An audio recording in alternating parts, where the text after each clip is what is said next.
السلام عليكم ورحمة الله وبركاته. السلام عليكم ورحمة الله وبركاته. وعليكم السلام ورحمة الله تعالى وبركاته.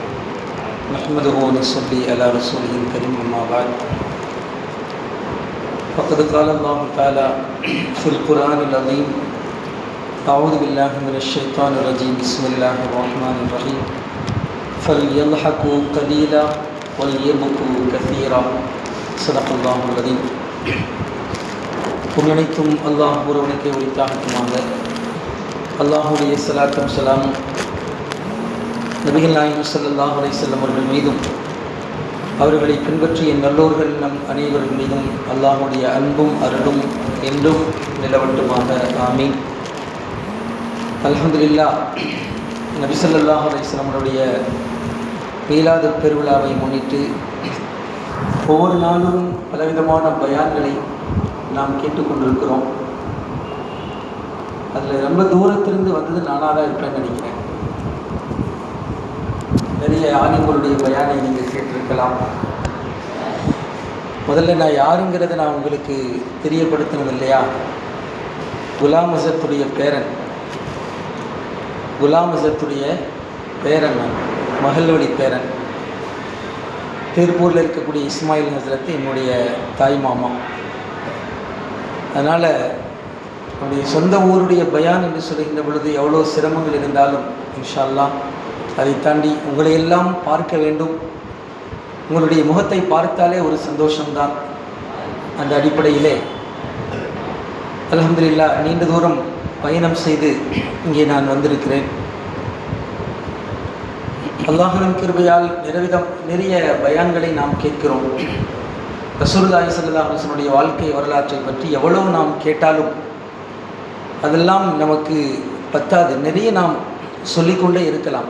அவ்வளவு அற்புதமான வரலாறு நபிகள் நாயகம் ஸல்லல்லாஹு அலைஹி வஸல்லம் வரலாறு. அவருடைய வாழ்க்கை எந்த கோணத்தில் நாம் எடுத்தாலும் நமக்கு அதில் படிப்பினை இருக்கிறது. காரணம், அல்லாஹு தஆலா அவருடைய வாழ்க்கை முழுவதுமே நமக்கு படிப்பினை என்று அல்லாஹ் சொல்லி காட்டுகின்றார். அதில் இன்றைக்கு கொடுக்கப்பட்ட தலைப்பு நபி ஸல்லல்லாஹு அலைஹி வஸல்லம் அவர்கள் சிரித்த நிகழ்வுகளும் அழுத நிகழ்வுகளும். நபி ஸல்லல்லாஹு அலைஹி வஸல்லம் சிரிக்கவும் செஞ்சுருக்காங்க, அழுகவும் செஞ்சுருக்காங்க. சில குணங்கள் மனிதர்களுக்கு இயல்பான ஒரு விஷயம். மனிதர்களுக்கென்றே இயல்பான சில விஷயங்கள் இருக்குதா இல்லையா? மறதி மனுஷனுக்குன்னே உள்ளது தான். சிரிப்பு வேறு எந்த உயிரினங்காவது சிரிக்கிறா? பார்த்துருக்கீங்களா? சிரிக்கிற மாதிரி தெரியும். ஆனால் மனுஷன்தான் சிரிக்க தெரிந்த ஒரு மனிதன், ஒரு படைப்பு மனிதன். அதே மாதிரி அழுகைங்கிறது பல உயிரினங்களுக்கும் இருக்குது. இருந்தாலும் மனிதன் என்பவன் இந்த இயல்பு, மனிதனுக்கென்றே சில இயல்பான குணங்கள் இருக்கிறது. அந்த இயல்பான குணங்களில் ஒன்றுதான் சிரிப்பு. கொஞ்சம் முன்னாடி சொன்னனே மறதி என்று வரக்கூடிய நேரத்தில் மனிதனுக்கு மறதி என்பது ஒரு இயல்பான விஷயம். நம்முடைய பாவா ஆதம் அலைஹிஸ்ஸலாம் அவங்க தான் முதல்ல மறந்தாங்க. முதல்ல மறதி ஏற்பட்டது யாருக்கு? ஆதம் அலைஹிஸ்ஸலாம் அவங்களுக்கு. அதை பற்றி நீங்கள் நிறைய கேள்விப்பட்டிருக்கலாம். ஆதம் அலைஹிஸ்ஸலாம் அவங்க சொர்க்கத்தில் இருக்கும்போது நம்ம எல்லாம் அவங்களோட தான் இருந்தோம். அவங்களுடைய முதுகந்தண்டில் நம்ம இருந்தோம். நம்ம எல்லாத்தையும் அல்லாஹு தஆலா வெளியே கொண்டு வந்து ஆதம் அலைஹிஸ்ஸலாம் அவங்களுடைய முதுக தடவனா நம்ம எல்லாமே சின்ன சின்ன உருவமாக வெளியே வந்தோம். அல்லாஹ் நம்ம எல்லாத்தையும் பார்த்து கேட்டான், என்னையும் கேட்டான். என்னையும் மட்டுமல்ல, இங்கே இருக்கக்கூடிய எல்லோரையும் பார்த்து, ஒட்டுமொத்த மனிதர்களையும் பார்த்து சொர்க்கத்தில் இருக்கும்போது அல்லாஹ் கேட்டான், அலஸ்து பிரப்பிக்கும், நான் உங்களுடைய ரப்பல்லவா அப்படின்னு அல்லாஹு தஆலா கேட்டான். நம்ம எல்லாமே சேர்ந்து பதில் சொன்னோம், காலு பலா, ஆமா யா அல்லாஹ், நீ தான் எங்களுடைய ரப்பு. இன்றைக்கி உலகத்தில் முஸ்லீமாக மட்டுமல்ல, முஸ்லீம்கள் அல்லாத உலகத்தில் எத்தனை மனிதர்கள் வாழ்ந்திருக்காங்களோ, இப்போ வாழ்ந்துட்டு இருக்கிறாங்களோ, இனிமேல் வாழ போகிறாங்களோ, எல்லா மனிதர்களும் இந்த பதிலை சொன்னாங்க. ஞாபகம் இருக்கா? நம்ம சொன்னது ஞாபகம் இருக்குதா? யாருக்கு ஞாபகம் இருக்குது? ஆனால் அல்லாஹ்வுடைய சில இறைநேசர்கள் சொல்கிறாங்க, எங்களுக்கு ஞாபகம் வருது.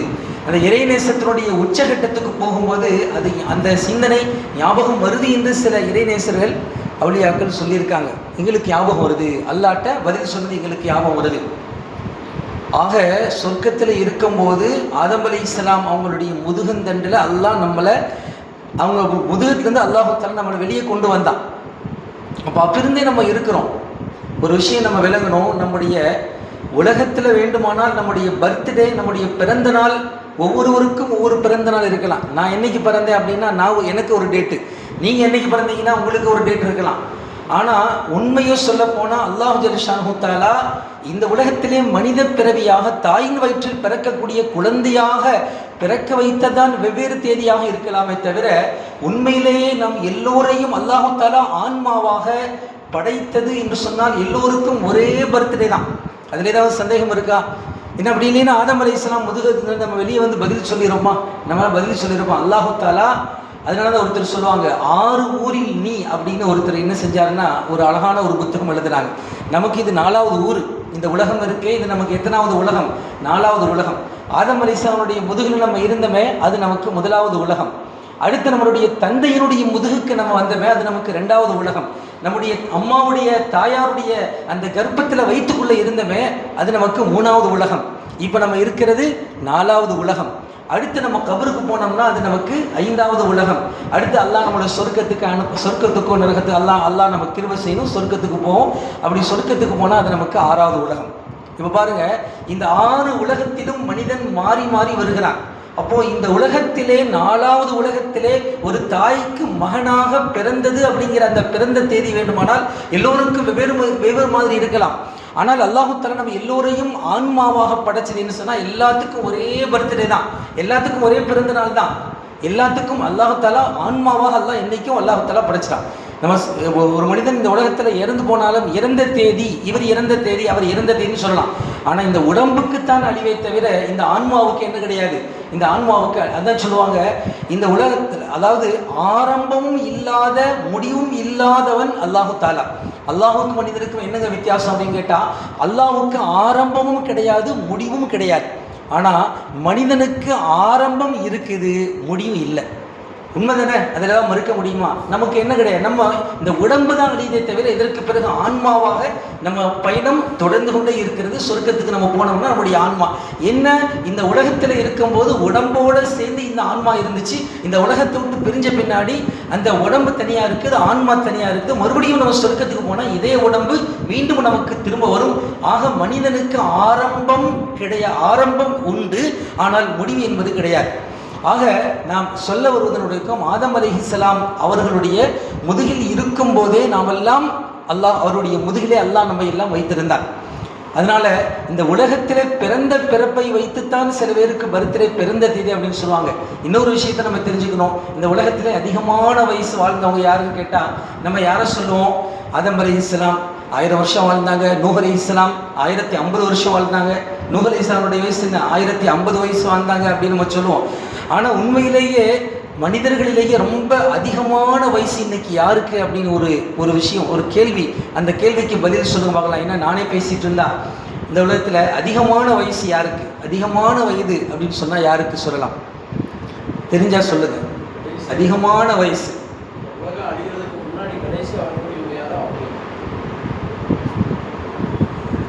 சரி, அவங்க பதில் ஒன்று சொன்னாங்க. ஆனால் இந்த உலகத்தில் அதிகமான வயசு அப்படின்னு கேட்டால் ஈசா அலைஹிஸ்ஸலாம் அவர்களுக்கு தான் இந்த உலகத்திலே அதிகமான வயது. காரணம், ஈசா அலைஹிஸ்ஸலாம் இன்னும் முழுமையான வாழ்க்கை வாழவில்லை. ஈசா அலைஹிஸ்ஸலாம் மூத்தாகலை. ஈசா அலைஹிஸ்ஸலாம் விண்ணுக்கு உயர்த்தப்பட்டிருக்காங்களே தவிர இயற்கையாக ஒரு மனிதன் மூத்தாகுவதைப் போல ஈசா அலைஹிஸ்ஸலாம் மூத்தாகலை.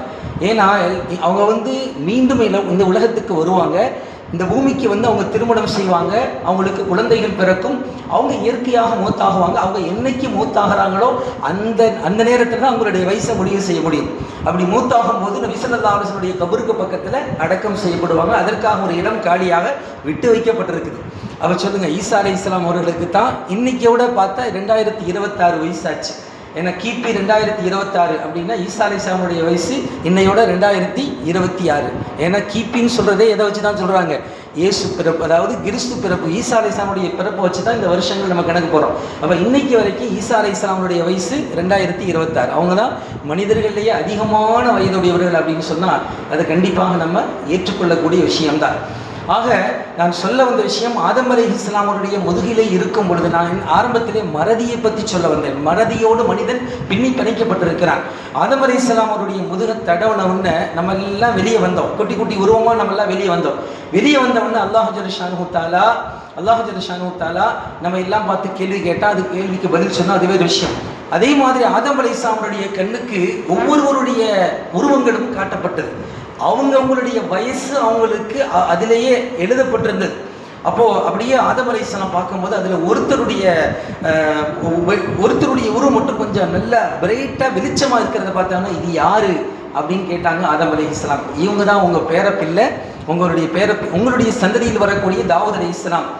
அவருக்கு வயசு எத்தனை அப்படின்னா 40 வயசு என்பதாக அவங்களுடைய விதியில் இருந்தது தாவூத் அலைஹிஸ்ஸலாம். அப்போ ஆதம் அலைஹிஸ்ஸலாம் சொன்னாங்க, எனக்கு 1000 வயசு இருக்குது, ஆனால் இவரோ பிரகாசமாக இருக்காரு, என்னுடைய வயசில் 60 வயசை அவருக்கு நான் விட்டு கொடுத்துறேன் அப்படின்னு அல்லாஹ்ட்ட கோரிக்கை வச்சாங்க. அல்லாஹு தஆலா அதை ஏற்றுக்கிட்டான். சரி, உங்களுடைய 1000 வயசில் 60 வயசு உங்களுடைய பேரப்பிள்ளைக்கு நீங்கள் விட்டு கொடுக்குறீங்க, அல்லாஹு தஆலா ஏற்றுக்கிட்டான். அதுக்கப்புறம் ஆதம் அலைஹிஸ்ஸலாம் இந்த பூமிக்கு வாழ்ந்தாங்க. கரெக்டாக 1000 வருஷத்துக்கு 60 வருஷம் மிச்சம் இருக்கும்போது, அதாவது 940வது வருஷத்தில் மலக்குல் மௌத் வந்துட்டாங்க. மலக்குல் மௌத் உங்கள் ரூஹை எடுக்கணும், உங்களுடைய ரூஹை எடுக்க அனுமதி கொடுங்க. நமக்கெல்லாம் அனுமதி கேட்டுட்டு வர மாட்டாங்க. மலக்குல் மௌத் யாருக்காவது அனுமதி கேட்டுருக்காங்க, அப்பாயின்மெண்ட் வாங்குவாங்களா? வாங்க மாட்டாங்க. நமக்கே தெரியாது யாருக்கு எப்போ மௌத்து வருதுன்னு தெரியாது. வர வேண்டிய நேரத்தில் கரெக்டாக வரும். ஆனால் மலக்குல் மௌத்து நபிமார்கள்ட்ட மட்டும் அனுமதி கேட்டுத்தான் வருவாங்க. அதிலும் குறிப்பாக நம்முடைய ரசூலுல்லாஹி ஸல்லல்லாஹு அலைஹி வஸல்லம் அவர்களுடைய அந்த சஹீஹான ஹதீஸ் நமக்கு இருக்கிறது. நபிகள் நாயகம் ஸல்லல்லாஹு அலைஹி வஸல்லம் சொல்லுவாங்க, அல்லாஹ் எனக்கு அனுமதி கொடுத்தான். ஒரு நேரத்தில் காபாவுடைய உயரத்துக்கு மேலாக ஒரு பிரத்யேகமான ஒரு மலக்கு அனுப்பி, அந்த மலக்கை அனுப்பி அல்லாஹ் ஜல்லஷானு தஆலா என்கிட்ட அனுமதி கேட்டான். அல்லாஹ் அந்த மலக்கு கேட்டார், அல்லாஹ் என்னை அனுப்பினா நீங்கள் விரும்புகிற காலம் வரைக்கும் இந்த உலகத்தில் வாழலாம், அல்லாஹ் அதுக்கு உங்களுக்கு உரிமை கொடுக்குறான், அல்லாஹ் அதற்கான அந்த உரிமை உங்களுக்கு தருகிறான், உங்களுக்கு விருப்பமா அப்படின்னு கேட்கும்போது நம்முடைய ரசூலுல்லாஹி ஸல்லல்லாஹு அலைஹி வஸல்லம் என்ன சொன்னாங்க தெரியுமா? இல்லை, எல்லோரையும் போல நான் மூத்தாகுவதைத்தான் நான் விரும்புகிறேன். நபி ஸல்லல்லாஹு அலைஹி வஸல்லம் நினைச்சிருந்தா இன்னைக்கு வரைக்கும் இருந்திருக்கலாம். அல்லாஹ் தஆலா அந்த அனுமதி அல்லாஹ் தஆலா அவர்களுக்கு கொடுத்தார். வேறு யாருக்கும் அந்த அனுமதி கிடையாது. இப்போ மலக்குமார்கள் எல்லாத்துலேயும் மலக்குல் மௌத் அனுமதி கேட்டு தான் ரூஹ வாங்குவாங்க. அதிலும் குறிப்பாக ரசூலுல்லாஹி ஸல்லல்லாஹு அலைஹி வஸல்லம் அவங்க விரும்பினா எவ்வளவோ காலம் வேணுமானாலும் வாழ்ந்திருக்கலாம். அந்த ஒரு சலுகை அல்லாஹ் தஆலா தந்தார். அந்த மாதிரி ஆதம் அலைஹிஸ்ஸலாம் அவங்கள்ட்ட அந்த மலக்குல் மௌத் உங்களுடைய உயிரை எடுக்கட்டுமா, ரூஹ வாங்கட்டுமா அப்படின்னு கேட்கும்போது, இல்லை எனக்கு இன்னும் 60 வயசு இருக்கே அப்படின்னாங்க. மறந்துட்டாங்க. யார் மறந்துட்டா? ஆதம் அலைஹிஸ்ஸலாம். அப்போ அந்த மலக்குல் மௌத் ஞாபகப்படுத்தினாங்க, உங்களுக்கு ஞாபகம் இல்லையா, நீங்கள் தான் உங்களுடைய சொர்க்கத்தில் இருக்கும்போது உங்களுடைய பேரப்பிள்ளைக்கு 60 வயசு விட்டு கொடுத்தீங்களே. இல்லை, கிடையவே கிடையாதுன்னு மறுத்தாங்க ஆதம் அலைஹிஸ்ஸலாம். இல்லை, அதெல்லாம் மறுத்தாங்க. இப்போ ஜஹத ஆதமு நசி ஆதம். அதான் குர்ஆன் நபி ஸல்லல்லாஹு அலைஹி வஸல்லம் சொன்னாங்க, ஆதம் மறந்தார், அவருடைய பிள்ளைகளும் மறக்கிறாங்க அப்படின்னு சொல்லி நபிகள் நாயகம் ஸல்லல்லாஹு அலைஹி வஸல்லம் சொன்னாங்க. இருந்தாலும் அல்லாஹ் தஆலா இந்த ஹதீஸுக்கு நபி ஸல்லல்லாஹு அலைஹி வஸல்லம் சொன்னாங்க, அன்னையிலிருந்து அல்லாஹ் தஆலா இப்படி முடிவு செஞ்சான், இனிமேல் இந்த மாதிரியான முக்கியமான பேச்சுக்களுக்கெல்லாம் வெறும் வார்த்தை பத்தாது, எழுத்து மூலமாகத்தான், எழுத்துப்பூர்வம் இருந்தால் தான் வேலைக்காகும். அதனால தான் இன்னைக்கு நிக்காஹ், ஒரு காலத்தில் ஈஜாப் கபூலுடைய நிக்காஹுடைய வாசகங்கள்லாம் வெறும் வார்த்தையாகத்தான் இருந்தது. பெண்ணுடைய தந்தை சொல்வார், என்னுடைய மகளை நான் மணமுடித்து தந்தேன். அதை கூட கடந்த காலத்தினுடைய வார்த்தையில தான் சொல்லணும். எந்த பெண்ணுடைய தந்தையாவது என்னுடைய மகளை நான் மணமுடித்து தருகிறேன் என்று சொன்னாலோ, மாப்பிள்ளை இந்த பெண்ணை நான் மனைவியாக ஏற்றுக்கொள்கிறேன் என்று சொன்னாலோ, நம்முடைய மார்க்கம் அதை ஏற்றுக்கொள்ளாது. அது எப்படிதான் இருக்கணும்? தந்தேன், கடந்த காலத்தினுடைய வார்த்தை தான் பெண்ணுடைய தந்தை சொல்லணும். மாப்பிள்ளையும் நான் திருமணம் செய்து கொண்டேன் என்று கடந்த காலத்தினுடைய வார்த்தை தான் சொல்லணும். இதெல்லாம் இன்னைக்கு தஃப்தரில் எழுதுறோம், நிக்காஹ் புக்கில் நம்ம பதிவு செய்கிறோம். ஏன் தெரியுமா? எல்லாம் இந்த ஹதீஸ் தான் காரணம். ஒரு காலத்தில் இந்த தஃப்தர் அந்த நிக்காஹ் புக்கெல்லாம் கிடையாது. இப்போயே எழுதுகிறோம், எல்லாம் எழுத்துப்பூர்வமாக இருந்தால் தான் எல்லாம் எவிடன்ஸாக இருக்குது அப்படிங்கிறதுனால தான். அப்போது ஆதம் அலைஹிஸ்ஸலாம் மறந்தார்கள், அவருடைய பிள்ளைகளும் இன்று வரைக்கும் மறந்து கொண்டிருக்கிறார்கள். மறதி என்பது மனிதனுடைய இயல்பான குணம். மறதியோடு மனிதன் பிணைக்கப்பட்டிருக்கிறான். இன்னும் ஒரு வார்த்தை சொல்வதாக இருந்தால், மனிதன் என்பதற்கு அரபியில் என்ன சொல்லுவாங்க உங்களுக்கு தெரியும்? மனிதன் என்பதற்கு இன்சான் அப்படின்னு சொல்லுவாங்க. மனிதன் என்பதற்கு என்ன பொருள் அரபியில்? இன்சான். இன்சான் என்று சொன்னாலே மறதி, நிஸ்யான் என்ற அரபி வார்த்தை இருந்தால் வந்துதான். மறதி என்கிற வார்த்தையில் தான். அப்போது மனிதன் என்கிற அந்த பொருளை எடுத்து பார்த்தாலே, அரபி வார்த்தையை எடுத்து பார்த்தாலே மறதி என்கிற வார்த்தை உள்ளுக்குள்ளே மறைந்து இருக்கிறது.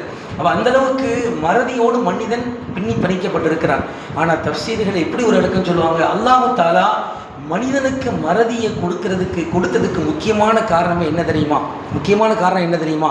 அல்லாஹ் தஆலா இயல்பு, ஒரு மனிதனுடைய இயல்பு அப்படிங்கிற அடிப்படையில் அல்லாஹ் தஆலா மறதியை கொடுத்துருக்கான். ஆனால் மறதியை கொடுத்தது எதுக்கு தெரியுமா? நம்முடைய சொந்த பந்தங்களில் யாராவது நம்மை பற்றி எவராவது தவறாக பேசியிருந்தால், என்ன அப்படி பேசிட்டானே, நான் செத்தாலும் தீதாராகாது, இறந்தாலும் அவன் முகத்தில் முழிக்க மாட்டேன், அவன் கூட பேச மாட்டேன் அப்படின்னு ஒரு மூமினி இருக்கக்கூடாது. என்னைக்கோ பேசினாரு, விட்டுருங்க, மறந்துடுங்க, பேசுனதை மறந்துடுங்க. சொந்த பந்தங்கள் ஒருத்தர் அப்படி பேசியிருப்பாங்க, இப்படி பேசியிருப்பாங்க, மறந்துட்டு 2 பேரும் ஒன்று சேருங்க. 3 நாட்களுக்கு மேல் ஒரு சொந்தக்காரர் இந்த சொந்தக்காரரிடத்திலே பேசாமல் இருந்தால் அல்லாஹ் அவர்களுடைய அமல்களை அல்லாஹ் ஏற்றுக்கொள்ள மாட்டான்.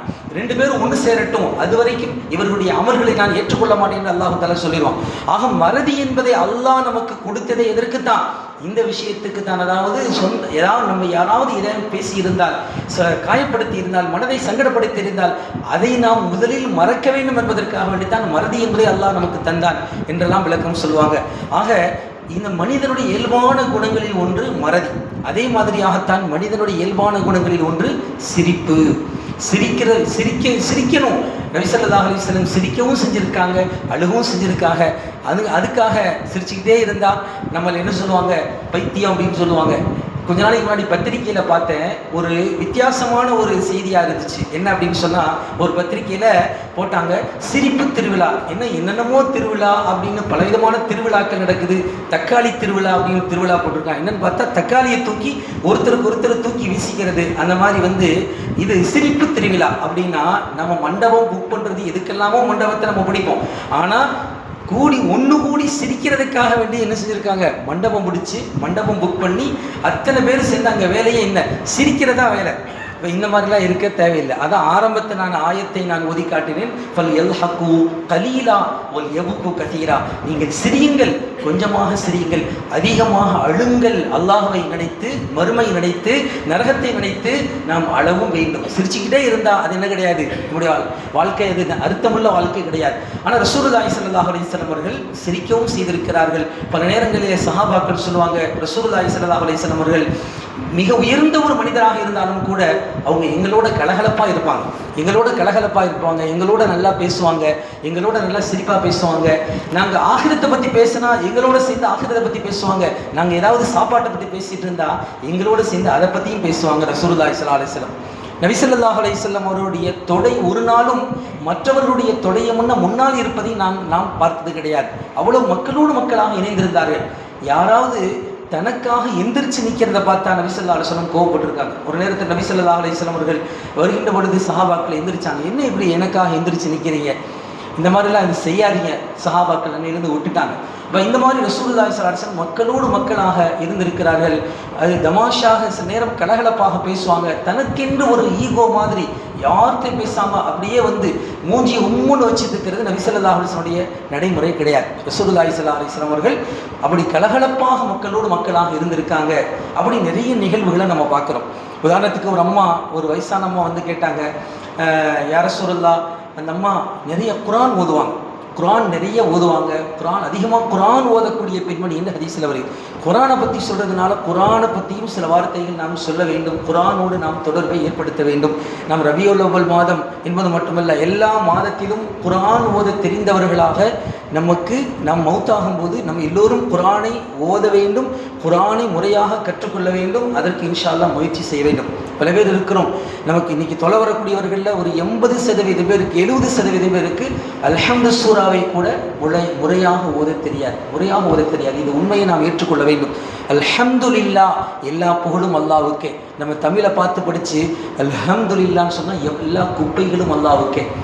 நம்ம எவ்வளோ ஒரு ஈயாக்க நஅபுது வ ஈயாக்க நஸ்தஈன் ஐன் வச்சு சொன்னால் உன்னிடத்திலே நாங்கள் உதவி தேடுகிறோம் அப்படின்னு அர்த்தம். நீங்கள் ஐனுக்கு பதிலாக ஹா வச்சு சொன்னீங்கன்னா வ ஈயாக்க நஸ்தஈன், உன்னை நாங்கள் யா அல்லாஹ் உன்னை நாங்கள் கேவலப்படுத்துகிறோம் அப்படின்னு அர்த்தம். எவ்வளோ அர்த்தங்கள் மாறுது.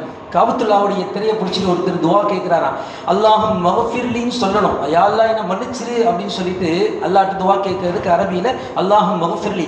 ஆனால் தமிழை பார்த்து படிச்சுட்டு அவர் இந்த கைனு வரல, கைனுக்கு பதிலாக காஃப் சொல்லி காபத்துல்லாவுடைய திரையை பிடிச்சிட்டு துவா கேட்குறார். அல்லாஹும் மக்ஃபிர்லி, நவுதுபில்லா, அல்லாஹ் காப்பாற்றணும். அல்லாஹும் மகஃபிர்லி கைனு வச்சு சொன்னா யா அல்லாஹ் என்ன மன்னிச்சிரு அப்படின்னு அர்த்தம். அல்லாஹும் மக்ஃபிர்லின்னு சொன்னா யா அல்லாஹ் என்ன காஃபிராக்கிற அப்படின்னு அர்த்தம். எவ்வளோ அர்த்தங்கள் வித்தியாசம் இருக்குது. அதனால குர்ஆன் இன்ஷா அல்லாஹ் குர்ஆன் ஓதுவதற்கு வயது என்பது ஒரு தடை கிடையாது. அதனால இன்ஷா அல்லாஹ் எல்லோரும் குர்ஆன் ஓத தெரிந்து கொள்ளுங்கள். குர்ஆனை பற்றி சொல்லும்போது நான் ஒரு இடைப்பட்ட விஷயம்தான், அதாவது இன்னும் தலைப்புக்குள்ள வர்றதுக்கு முன்னாடி சில விஷயங்கள் ஞாபகம் வந்ததால் நான் சொல்கிறேன். குர்ஆனோடு நாம் இணைய வேண்டும். கடைசி காலத்தில் ஒரு காலகட்டம் வரும், குர்ஆனை நம்ம வந்து குர்ஆனுடைய தொடர்பு இல்லாமல் நம்ம போயிட்டோம்னு சொன்னால் ஒரு காலம் வரும், ஒரு நேரம் வரும், அல்லாஹ் குர்ஆனை நம்மளை விட்டு எடுத்துருவோம். குர்ஆன் அல்லாஹ் தஆலா நம்மளை எடுத்துருவான். காபத்துல்லா இருக்கிறே, நபி ஸல்லல்லாஹு அலைஹி வஸல்லம் சொன்னாங்க, காபா இருக்கும் போதே நீங்கள் ஹஜ் செய்து கொள்ளுங்கள். ஒரு காலம் வரும் ஹஜ் செய்ய நினைப்பீங்க, காபா இருக்காது. அதே மாதிரி குர்ஆனில் இருக்கும் போதே குர்ஆனை ஓதிக்கொள்ளுங்கள். ஒரு காலம் வரும் குர்ஆன் ஓத நினைத்தாலும் குர்ஆன் இருக்காது. குர்ஆன் அல்லாஹ் தஆலா நம்மளை விட்டு தூக்கிடுவான். இதை யார் சொல்றாங்க? இப்னு மஸ்ஊத் ரலியல்லாஹு தஆலா சொல்றாங்க, அல்லாஹ் தஆலா ஒரு நைட்டா அல்லாஹ் குர்ஆனை நம்மை விட்டு உயர்த்தி விடுவான். நைட்டு மக்கள் தூங்குவாங்க, காலையில் எந்திரிச்சு பார்த்தா ஒரு குர்ஆனுடைய பிரதிகளில் ஒரு எழுத்து கூட இருக்காது, வெறும் பேப்பர் மட்டும்தான் மிச்சம் இருக்கும், ஒரு பேப்பர் மட்டும்தான் இருக்கும். அத்தனை குர்ஆன் எழுத்துக்களும் காணாமல் போய்விடும். அல்லாஹ் தஆலா குர்ஆனை எடுத்துருவான்.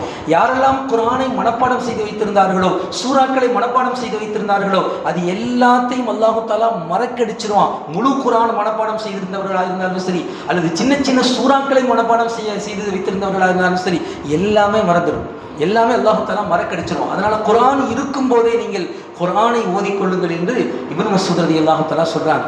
சூறாக்களை சரி, குர்ஆனை மனப்பாடம் செய்யறதுக்கு நம்ம முயற்சி செய்யணும். உதாரணத்துக்கு நம்ம பார்க்குறோம், 10 வருஷத்துக்கு முன்னாடி ஒரு வீடு வச்சிருந்தவர் அதுக்கப்புறம் 2 வீடு கட்டுறாரு, ஒரு கடை வச்சிருந்தவர் 2 கடை கட்டுறாரு. ஆனால் சூறா மட்டும் பார்த்தீங்கன்னா 50 வருஷத்துக்கு முன்னாடி அதே குல்ஹுவல்லாஹ், அதே குல் அஊது பிரபில் ஃபலக், அதே குல் அஊது பிரபின் நாஸ், தக்பீர் கட்டினா டக்குன்னு அந்த 3 சூறாவை தவிர வேறு எதுவுமே மனப்பாடம் செய்து சூறாக்களில் முன்னேற்றம் என்பது நம்மகிட்ட இருக்குதா யோசிச்சு பாருங்க, கிடையாது. ஏன்னா அதே 3 சூறாவை தான் காலமெல்லாம் ஓதிட்டு இருக்கோம். அதைத்தான் அப்போ வருஷத்துக்கு ஒரு சூறாவது நம்ம மனப்பாடம் செய்வோமே அப்படிங்கிற சிந்தனை என்ன செய்யறதில்ல, நமக்குள்ள வர்றதில்லை. ஆக அந்த பெண்மணி வந்தாங்க. அந்த பெண்மணி நபி ஸல்லல்லாஹு அலைஹி வஸல்லம் கிட்ட, அந்த வயதான அம்மா, அதிகமாக குர்ஆனை ஓதக்கூடிய பெண்மணி, நான் சொர்க்கத்துக்கு போவேனான்னு கேட்டாங்க. நபி ஸல்லல்லாஹு அலைஹி வஸல்லம் சொன்னாங்க, கிழவியெல்லாம் சொர்க்கத்துக்கு போக மாட்டாங்க அப்படின்னாங்க. உடனே அந்த அம்மா அழுக ஆரம்பிச்சிட்டாங்க, நான் குர்ஆன்லாம் அதிகமாக ஓதுறேன், நான் ஏன் சொர்க்கத்துக்கு போவேன், கிழவியெல்லாம் சொர்க்கத்துக்கு போக மாட்டாங்க. அப்போ நபி ஸல்லல்லாஹு அலைஹி வஸல்லம் தமாஷா தான் இதை சொன்னாங்க, நகைச்சுவையாகத்தான் இதை சொன்னாங்க. அந்த பெண்மணி அழுகிற மாதிரி போன உடனே நபி ஸல்லல்லாஹு அலைஹி வஸல்லம் சொன்னாங்க, கிழவியல் தான் போக மாட்டாங்கன்னு நான் சொன்னேன், நீங்கள் போக மாட்டீங்கன்னு சொன்னா அப்படின்னாங்க. அது என்ன அப்படின்னு என்ன அர்த்தம்? நீங்கள் சொர்க்கத்துக்கு போவீங்க, குமரியாக அல்லாஹ் உங்களை மாற்றிடுவான். சொர்க்கத்துக்கு நம்ம எல்லாமே சொர்க்கத்துக்கு போனால் ஹதீஸில் இருக்குது, நம்ம எல்லாத்துக்கும் 33 வயசு தான். அந்த 33 வயசுங்கிறது கூடவும் செய்யாது, குறையவும் செய்யாது. அந்த 33,000 கோடி வருஷம் ஆனாலும் சொர்க்கத்தோட எல்லாமே என்ன, பல 1000 கோடி வருஷம் ஆனாலும் ஒரு சட்டையில் ஒரு அழுக்க பார்க்க முடியாது. அங்கே மலஜலம் கழிக்கிறதுக்கு வேலை கிடையாது, அசுத்தத்துக்கு வேலை கிடையாது. அங்கே வயது என்பது யாருக்கும், எல்லோரும் இளமையாகத்தான் இருப்போம். எல்லோரும் இளமையானவர்களாக அல்லாஹ் தஆலா ஆக்கிடுவான்.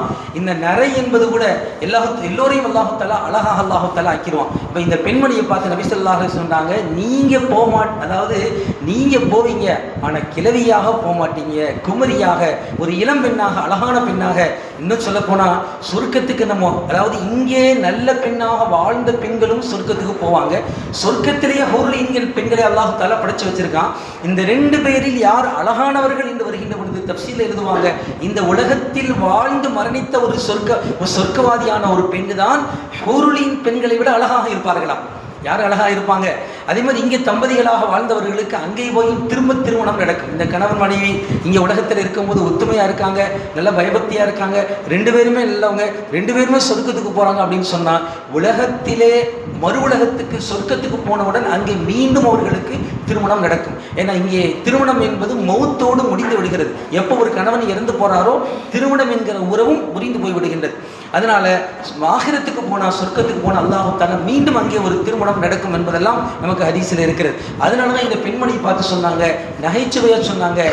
ஃபஸ்ட்டு ஆரம்பத்தில் கொஞ்சம் நகைச்சுவையாக பேசிட்டு நபி ஸல்லல்லாஹு அலைஹி வஸல்லம் அந்த அம்மா அழுகிறத பார்த்த உடனே, நீங்கள் போவீங்க, ஆனால் கிழவியாக போக மாட்டீங்க, குமரியாக போவீங்க அப்படின்னாங்க நபி ஸல்லல்லாஹு அலைஹி வஸல்லம். இப்படியெல்லாம் நிறையா தமாஷா பேசியிருக்காங்க நபி ஸல்லல்லாஹு அலைஹி வஸல்லம். நபி ஸல்லல்லாஹு அலைஹி வஸல்லம் என்ன அப்படியே வாய் மூடி எந்த ஒரு பேச்சும் பேசாமல் அப்படிங்கிற நம்ம நினச்சிடக்கூடாது. பல நேரங்களில் நபி ஸல்லல்லாஹு அலைஹி வஸல்லம் ரசூலுல்லாஹி ஸல்லல்லாஹு அலைஹி வஸல்லம் நகைச்சுவையாக பேசுவாங்க. ஆனால் அதில் பொய் இருக்காது, உண்மைதான் இருக்கும். ஒரு நேரத்தில் ஒரு அம்மா, ஒரு பெண்மணி வந்தாங்க. அந்த அம்மாட்ட நபி ஸல்லல்லாஹு அலைஹி வஸல்லம் சொன்னாங்க, உன்னுடைய கணவர் அந்த கண்ணில் வெள்ளையா இருக்குமே அவரு தானே அப்படின்னாங்க. அந்த கண்ணில் வெள்ளை இருக்குமே அவரு தானே அப்படின்னாங்க. உடனே அந்த அம்மாவுக்கு, யா ரசூலுல்லாஹ், என் கணவருக்கு அப்படி எது கண்ணில் குறையெல்லாம் இல்லையே, நீங்கள் ஏதோ கண்ணில் குறை இருக்கிற மாதிரி சொல்கிறீங்க. அப்போ நபி ஸல்லல்லாஹு அலைஹி வஸல்லம் சொன்னாங்க, எல்லாத்துக்குமே கண்ணில் என்னதான் இருக்கும், கண்ணில் கருவளையத்துக்கு அந்த வெள்ளை இருக்குதா, அதைத்தான் நான் சொன்னேன்.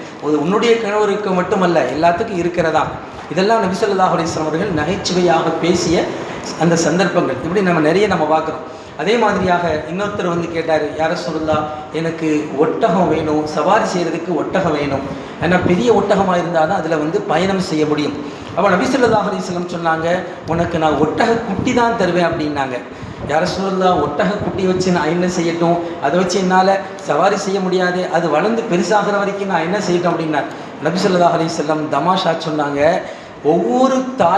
ஒவ்வொரு ஒட்டகமும் அதனுடைய தாய்க்கு குட்டி தானே, அந்த அர்த்தத்தில் நான் சொன்னேன், உனக்கு நான் பெரிய ஒட்டகம் தான் தரப்போகிறேன், கவலைப்படாதீங்க நாங்கள் நபி ஸல்லல்லாஹு அலைஹி வஸல்லம்.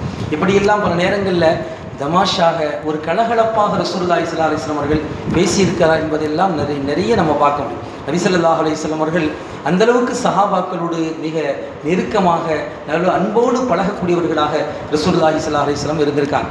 அதே மாதிரி நபிகள் நாயகம் ஸல்லல்லாஹு அலைஹி வஸல்லம் வாழ்க்கையில் நம்ம பார்க்குறோம், சில பேருக்கு அபு அப்படின்னு சொல்லி பேர் ஆரம்பிக்கும் பார்த்தீங்களா, அதில் தந்தை. உதாரணத்துக்கு அபூ ஹுரைரா அப்படின்னு நம்ம கேள்விப்பட்டிருக்கோம். அபூ ஹுரைரா ரலியல்லாஹு தஆலா, அதாவது அதிகமான ஹதீஸுகளை அறிவித்த ஒரு நபித்தோழர் யார், சஹாபி அபூ ஹுரைரா ரலியல்லாஹு தஆலா. ஆனால் அபூ ஹுரைரா அப்படின்னா அர்த்தம் என்ன தெரியுமா, அபூனா தந்தை அப்படின்னு அர்த்தம். அபூ ஹுரைரா அப்படின்னா குட்டி பூனையின் தந்தை, குட்டி பூனையின் தந்தை அப்படின்னு அர்த்தம். நபி ஸல்லல்லாஹு அலைஹி வஸல்லம் அவர் எப்போ பார்த்தாலும் குட்டி பூனையை கையில் வச்சிருக்கிறத பார்த்தவொடனே, குட்டி பூனை மேலே அன்பாக இருக்கிறத பார்த்தவொடனே நபி ஸல்லல்லாஹு அலைஹி வஸல்லம் அவரை பார்த்து குட்டி பூனையின் தந்தையே அப்படின்னு அழைச்சாங்க. அதுவே அவருக்கு என்ன ஆயிடுச்சு, பேராக ஆயிடுச்சு. அபூ ஹுரைரா அப்படின்னால என்ன அர்த்தம், குட்டி பூனையின் தந்தை. இதெல்லாம் செல்லமாக அழைச்சது நபி ஸல்லல்லாஹு அலைஹி வஸல்லம். அந்த மாதிரி அலி ரலியல்லாஹு தஆலா அவருடைய ஒரு வரலாறு இருக்குது. பொதுவாக இன்னைக்கு ஒரு குடும்பம் என்று சொன்னாலே அந்த குடும்பத்தில் பார்த்தீங்கன்னு சொன்னால் மாமனார், அதே மாதிரி மாமியார் மருமகள், அதே மாதிரி மாமனார் மருமகன், ஒவ்வொருவரும் தன்னுடைய மருமகனை மகனாக பார்த்தால் குடும்பத்தில் எந்த பிரச்சனையும் வராது.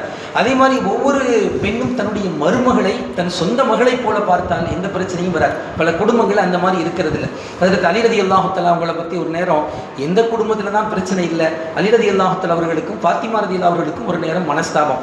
என்ன அவங்களுக்குள்ளேயே சண்டையா, அவங்களையே நம்ம ஒற்றுமையான தம்பி, அதாவது குடும்பம் என்று சொன்னாலே இருக்கிறதா. ரசூலுல்லாஹி ஸல்லல்லாஹு அலைஹி வஸல்லம் அவங்க வீட்டில் நடக்காததா, ரசூலுல்லாஹி ஸல்லல்லாஹு அலைஹி வஸல்லம் அவங்களுடைய வீட்டில் கூட அவங்களுக்கு ஆயிஷா ரலியல்லாஹு தஆலா ஒரு நேரம் ஆயிஷா ரலியல்லாஹு தஆலா அவங்களுடைய வீட்டில் ஒரு விருந்து சமைக்கப்பட்டு கொண்டிருக்கிறது. அந்த நேரத்தில் இன்னொரு மனைவி என்ன செய்வாங்க, இன்னொரு மனைவி நபி ஸல்லல்லாஹு அலைஹி வஸல்லம் அந்த அவங்களுக்கு ஒரு அன்பளிப்பை கொடுத்து விடுவாங்க. உடனே இந்த அம்மா பார்ப்பாங்க, ஏன்னா இந்த அம்மா சமையல் நடந்துட்டு இருக்கும்போது சஹாபாக்களும் சில பேர் அங்கே இருக்கிறாங்க, இந்த அம்மா என்ன கொடுத்து விடுறது அப்படின்னு சொல்லி கொண்டு வந்த அந்த ரொட்டி துண்டுகளை தட்டில் அதை அப்படியே தட்டி விட்டாங்க. தட்டி விட்டதில் தட்டு தனியாக உடைஞ்சிருச்சு, ரொட்டி துண்டுகள் தனியாக உடைஞ்சிருச்சு. நபி ஸல்லல்லாஹு அலைஹி வஸல்லம் அந்த நேரத்தில் கூட கோவப்படலை. நபி ஸல்லல்லாஹு அலைஹி வஸல்லம் சொன்னாங்க, காரத்து உம்முக்கும், உங்களுடைய அம்மாவுக்கு ரோஷம் வந்துருச்சுன்னு சொன்னாங்களே தவிர நபிகள் நாயகம் ஸல்லல்லாஹு அலைஹி வஸல்லம் ரோஷப்படலை, கோவப்படலை. அப்போ அந்த மாதிரி எல்லா வீடுகளிலும் மனஸ்தாபம் என்பது சில நேரம் இருக்கத்தானே செய்யும், அது நீடிக்கக்கூடாது. அந்த மாதிரி அலி ரலியல்லாஹு தஆலா அவர்களுக்கு ஃபாத்திமா ரலியல்லாஹு அவர்களுக்கும் சின்ன மனஸ்தாபம். அதில் அலி ரலியல்லாஹு தஆலா கோவிச்சுக்கிட்டு போய் என்ன செஞ்சுட்டாங்கன்னா, மனைவி மேலே இருக்கக்கூடிய இந்த கோபத்தில் போய் பள்ளிவாசலில் போய் படுத்துக்கிட்டாங்க. பள்ளிவாசல் என்பது அன்றைக்கி பார்த்தீங்கன்னு சொன்னால் ஒரு மண் தரையாகத்தான் இருக்கும். நம்ம காலம் மாதிரி டைல்ஸு அதெல்லாம் கிடையாது, அதாவது மண் தரையாக இருக்கும். இப்போ அலி ரலியல்லாஹு தஆலா படுத்திருக்காங்க, வெறும் உடம்போடு படுத்திருக்காங்க, உடம்புல மண்ணெல்லாம் மண்ணாக இருக்கிறது. நபி ஸல்லல்லாஹு அலைஹி வஸல்லம் நேராக போனாங்க. தன்னுடைய மகளுக்கும் மருமகனுக்கும் மனஸ்தாபம் அப்படின்னு வரும்போது நேராக போய் அதற்கு அலி ரலியல்லாஹு தஆலா அவங்களை எழுப்பி விட்டு அந்த மண்ணை உடம்புல இருக்கக்கூடிய மண்ணை தட்டி விட்டு, எந்த ஒரு மாமனாராவது மருமகனுடைய விஷயத்தில் அப்படி நடந்திருக்கிறத நம்ம பார்க்குறோமா? அந்த மருமகனுக்கு போய் அந்த மண்ணை தட்டி விட்டு மண்ணின் தந்தையே அப்படின்னு சொல்லி கூப்பிட்டாங்க, சிரிச்சிட்டாங்க. அலி ரலியல்லாஹு தஆலா அவர்களுக்கு இந்த கோபம் போய் மனஸ்தாபம் நீங்கி, இப்படிதான் ஒரு குடும்பத்தை ஒரு மனஸ்தாபம் இருக்கக்கூடிய ஒரு சூழ்நிலையிலும் கூட ஒரு கலகலப்பாக மாற்றக்கூடிய ஒரு நிலை என்பது நமக்குள்ளே உருவாக வேண்டும். அலி ரலியல்லாஹு தஆலா அவங்களை பற்றி நம்ம ஏற்கனவே நிறைய சொல்லலாம். அலியின் கர்ரமல்லாஹு வஜ்ஹு அப்படின்னு அவங்களுக்கு ஏன் பேர் சொல்கிறோம்? ஒவ்வொரு சஹாபாக்களுக்கும் ஒரு பட்ட பெயர். அலி ரலியல்லாஹு அவங்களை பற்றி சொல்லும்போது அவருடைய முகத்தை அல்லாஹ் கண்ணியமாக்கி வைத்தான் அப்படின்னு ஏன் சொல்கிறோம்? அலி ரலியல்லாஹு தஆலா பிறந்த உடனே, அலி ரலியல்லாஹு தஆலா அவர்கள் பிறந்த உடனே, சச்சா மகன்தான், பிறந்த உடனே அந்த குழந்தை அலி ரலியல்லாஹு தஆலா கண்ணே திறக்கலை. எல்லாத்துக்கும் கவலையாயிருச்சு. என்ன இது, இந்த குழந்தை கண்ணை திறக்கலை அப்படின்னு வரும்போது நபிகள் நாயகம் ஸல்லல்லாஹு அலைஹி வஸல்லம் அவங்கள்ட்ட கொண்டு வந்து கொடுக்கப்படுது. அவங்கள பார்த்த உடனே தான் அலி ரலியல்லாஹு தஆலா கண்ணை திறந்தாங்க. அப்படின்னா என்ன அர்த்தம்? இந்த உலகத்தின் முதல் பார்வை அலி ரலியல்லாஹு தஆலா யாரை பார்த்துருக்காங்க? நபிகள் நாயகம் ஸல்லல்லாஹு அலைஹி வஸல்லம். அதனால தான் அவருடைய முகத்தை அல்லாஹ் கண்ணியமாக்கி வைத்தான் அப்படின்னு சொல்லிட்டு அந்த முகத்துக்கு அந்த ஒரு அடைமொழியோடு நம்ம என்ன செய்யறோம்? பேர் சொல்றோம். அப்படிப்பட்ட அலி ரலியல்லாஹு தஆலா அவர்கள் மருமகனாக தன்னுடைய மகள் ஃபாத்திமாவுக்கு நிறைய பேர் ஃபாத்திமாவை பெண் கேட்டு வந்தார்கள். ஆனால் ரசூலுல்லாஹி ஸல்லல்லாஹு அலைஹி வஸல்லம் அதை யாருக்கு தான் மனம் முடிச்சு கொடுத்தாங்க? ஹஜ்ரத் அலி ரலியல்லாஹு தஆலா அவங்களுக்கு தான் மனம் முடிச்சு கொடுத்தாங்க. அதிலும் கூட ஒரு மருமகனை எப்படி நடத்த வேண்டுமோ அந்த மாதிரியாக ரசூலுல்லாஹி ஸல்லல்லாஹு அலைஹி வஸல்லம் நடத்தினார்கள்.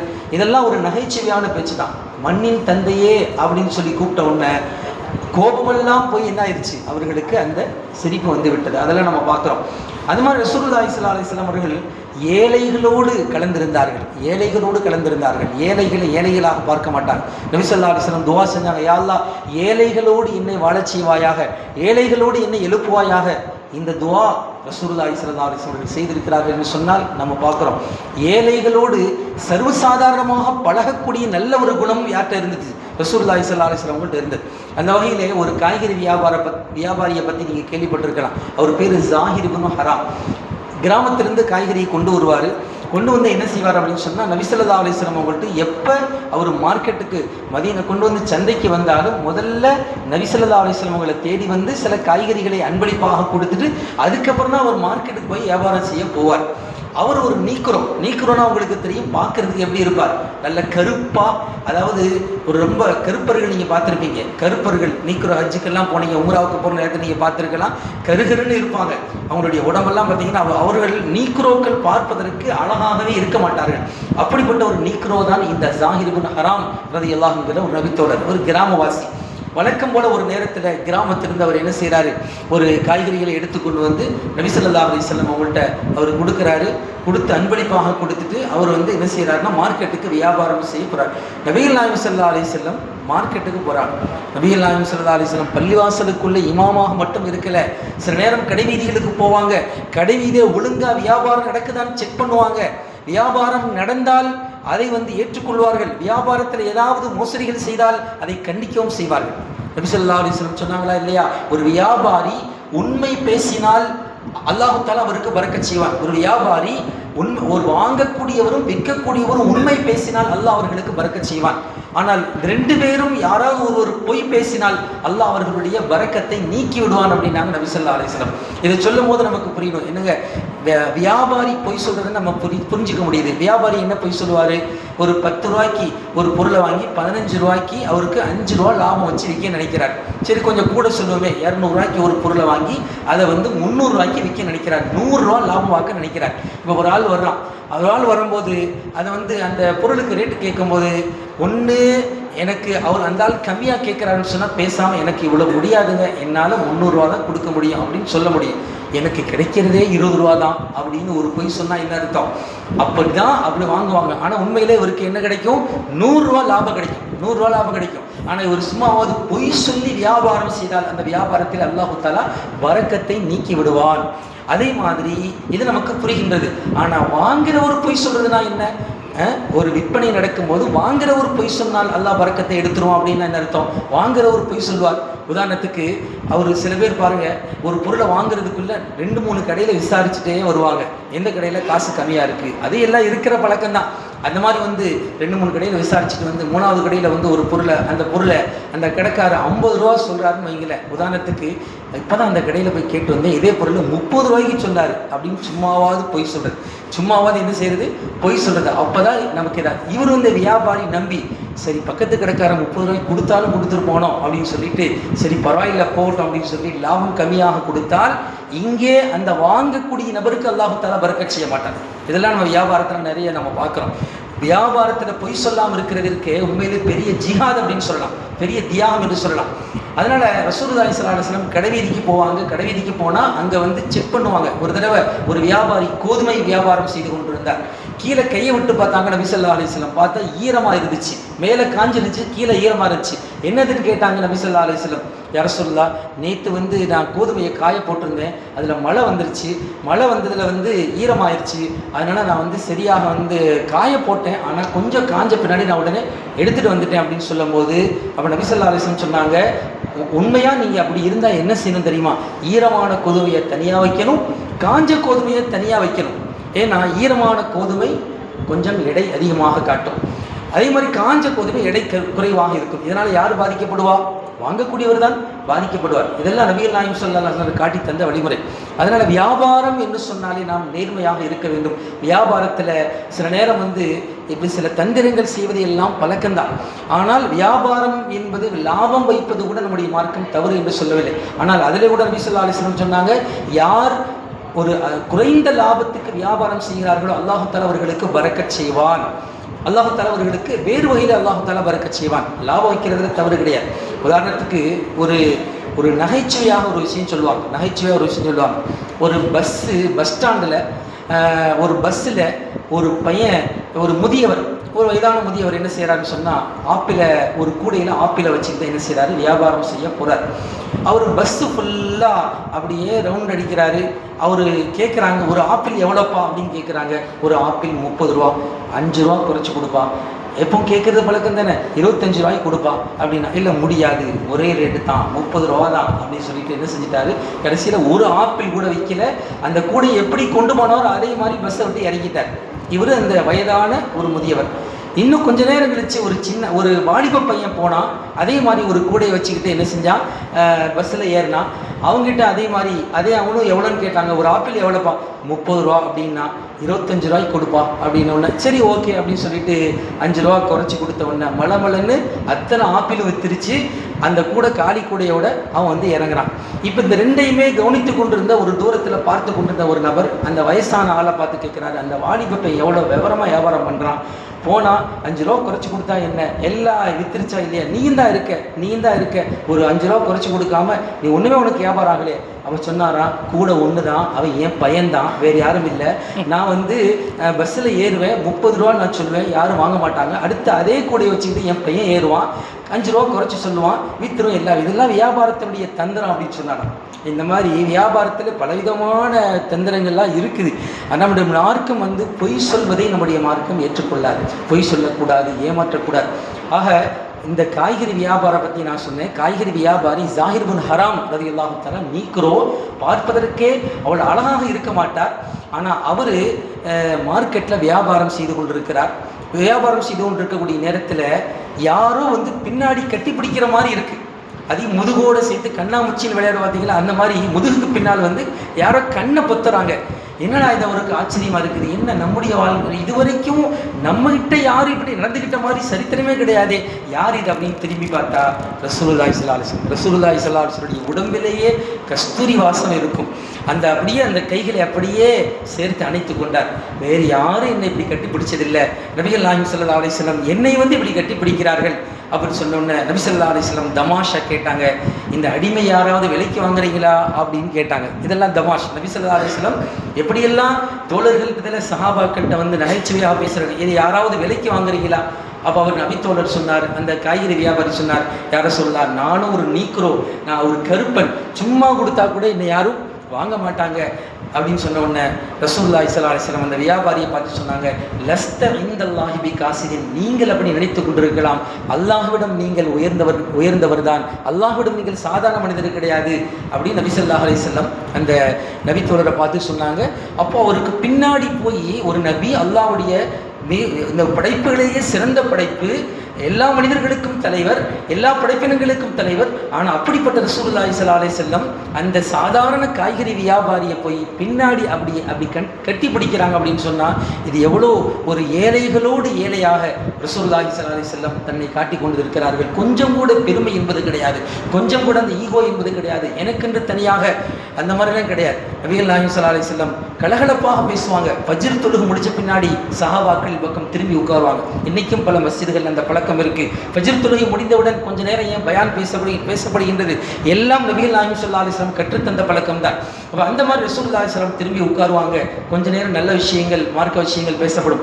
அதுக்கப்புறம் கனவுகளுக்கு விளக்கம் கேட்கப்படும், சொல்லுவாங்க. அதுக்கப்புறம் கலகலப்பாக மக்களோடு பேசுவாங்க.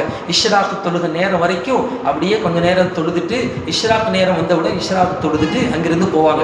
உண்மையிலேயே ஒரு மஸ்ஜிதில் இருந்து கொண்டு, அதுவும் கீரனூரில் இருந்து கொண்டு ஒருத்தர் ஹஜ் உம்ராவுடைய நன்மையை தினமும் பெற வேண்டும் என்று சொன்னால் அதற்கு என்ன வழி இருக்கிறது? நபிகள் நாயகம் ஸல்லல்லாஹு அலைஹி வஸல்லம் சொல்லி கொடுத்தாங்க. ஃபஜ்ருக்கு வர்றீங்க, ஃபஜ்ர் தொழுகை முக்கியம்.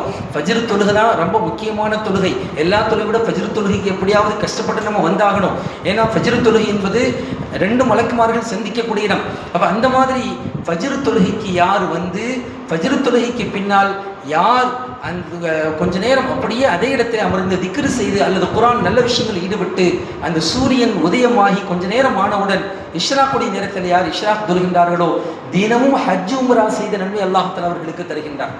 இன்ஷா அல்லாஹ் நம்ம எல்லோரும் தினமும் ஹஜ் உம்ராவுடைய நன்மை நம்ம கிடைக்கணும்னா தொழுதவுடனே ஃபஜ்ர் தொழுதவுடனே உடனே நம்ம பள்ளிவாசல் விட்டு போயிடக்கூடாது. இன்ஷா அல்லாஹ் இந்த மாதிரி நம்ம முயற்சி செய்யணும். இப்போ அந்த மாதிரி ரசூலுல்லாஹி ஸல்லல்லாஹு அலைஹி வஸல்லம் கொஞ்ச நேரம் உட்காருவாங்க, கடகடவு பேசுவாங்க, தமாஷா பேசுவாங்க. மக்களோடு மக்களாக இருக்கக்கூடியவர்களாக ரசூலுல்லாஹி ஸல்லல்லாஹு அலைஹி வஸல்லம் அவர்கள் இருந்தார்கள். இப்படியெல்லாம் ரசூலுல்லாஹி ஸல்லல்லாஹு அலைஹி வஸல்லம் உடைய வாழ்க்கையிலே நிறைய விஷயங்களை நாம் பார்க்கிறோம். சிரிப்பு என்பது, நகைச்சுவை என்பது ரசூலுல்லாஹி ஸல்லல்லாஹு அலைஹி வஸல்லம் உடைய வாழ்க்கையிலே நிறைய இருந்திருக்கிறது. நபி ஸல்லல்லாஹு அலைஹி வஸல்லம் அவர்கள் சிரித்திருக்கிறார்கள். இன்னொரு அவங்களுடைய குடும்பத்தில் நடந்த ஒரு விஷயத்தை சொல்லுவாங்க. அவங்களுடைய குடும்பத்தில் ஆயிஷா ரலியல்லாஹு தஆலா வயதில் சின்ன மனைவி தான். அதற்கெல்லாம் நிறைய விளக்கங்கள் இருக்கிறது. ஏன் அல்லாஹு தஆலா அவ்வளோ வயதுள்ள ஒரு நபிக்கு அல்லாஹ் சின்ன வயசு பண்ண அல்லாஹு தஆலா திருமணம் செய்து வைத்தான்? இன்னைக்கு அதை பல மாதிரியாக பேசுவாங்க. ஆனால் உண்மையிலே நபிகள் நாயகம் ஸல்லல்லாஹு அலைஹி வஸல்லம் ஒவ்வொரு மனைவிமார்களையும் ஏன் திருமணம் செய்தார் என்பதற்கு நிறைய விளக்கங்கள் இருக்கிறது. இஸ்லாத்தை வளர்த்துவதற்காக வேண்டித்தான், வேறு எதுவும் நோக்கம் கிடையாது. நபிகள் நாயகம் ஸல்லல்லாஹு அலைஹி வஸல்லம் எல்லா மனைவிமார்கள், ஒவ்வொரு மனைவிமார்களுடைய வாழ்க்கை வரலாறை தனியாக எடுத்து பார்த்தால் எதுவுமே சொந்த விருப்பத்துக்காக கிடையாது. ஒரு மனைவியை திருமணம் செய்திருப்பார்கள், அதனால் பல பேர் இஸ்லாத்தை ஏற்றுக்கொண்டிருப்பார்கள். அதே மாதிரி ஆயிஷா ரலியல்லாஹு தஆலா அவர்களை திருமணம் செய்வதற்கு காரணம் அந்த சின்ன பிள்ளையாக இருந்தாலும் நல்ல மதீனா அந்த மக்காவில் வைத்து விவரமான ஒரு பெண்ணாக இருந்தாங்க. நல்ல விவரமான ஒரு பெண், புத்திசாலித்தனமான ஒரு பெண். அந்த ஒரு பெண்ணை நபிகள் நாயகம் ஸல்லல்லாஹு அலைஹி வஸல்லம் அவரோடு ஜோடி சேர்த்து வைத்தால் உண்மையிலே இந்த உம்மத்துக்கு நிறைய பிரயோஜனங்கள் கிடைக்கும் என்பதன் காரணமாகத்தான் ரசூலுல்லாஹி ஸல்லல்லாஹு அலைஹி வஸல்லம் அவர்கள் அல்லாஹு தஆலா அப்படி திருமணம் ஜோடி செய்து வைத்தான். இதனால தான் பாருங்க, ஆயிஷா ரலியல்லாஹு தஆலா அவங்களுக்கு குழந்தைகளே கிடையாது. நம்ம பார்க்கலாம், ஹதீஜா நாயகிக்கு குழந்தைகள் இருந்துச்சு.